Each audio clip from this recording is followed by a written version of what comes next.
Già il nome racconta una storia, è quella dell'emigrazione veneta e europea nel Nuovo Mondo, quando i nostri bisnonni andavano a catar fortuna.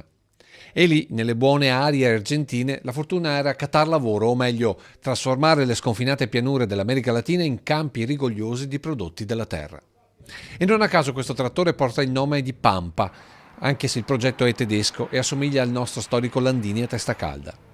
Ma quello che lo rende particolare è che questo esemplare sarebbe appartenuto ai Bergoglio, che tra nonni, zii, parenti e nipoti annovera anche l'attuale Santo Padre. Questo l'abbiamo importato tramite appunto italo-americani lì si trovavano e diciamo che questo trattore è stato visto nella zona che il Papa visitava, insomma, ecco, nelle fattorie che erano lì del posto. C'è chi lo chiama già il trattore del Papa, questa macchina segnata dal tempo. Tanti i solchi tracciati da questo aratro, mentre dalle fessure del volano chiuso da un cofano di sicurezza si sente ancora l'odore della nafta che alimentava il motore.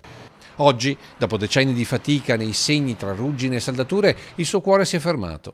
E Perin l'ha recuperato con l'obiettivo di ridargli vita. E il trattore del Papa sarà uno dei pezzi di un grande museo dedicato all'ingegno e alla fatica veneta. E non a caso sorgerà dove oggi un capannone dismesso racconta la parabola di un nord-est passato, per sopravvivere, dall'odore di ferro, legno, vernice a quello del prosecco. Io voglio appunto restaurare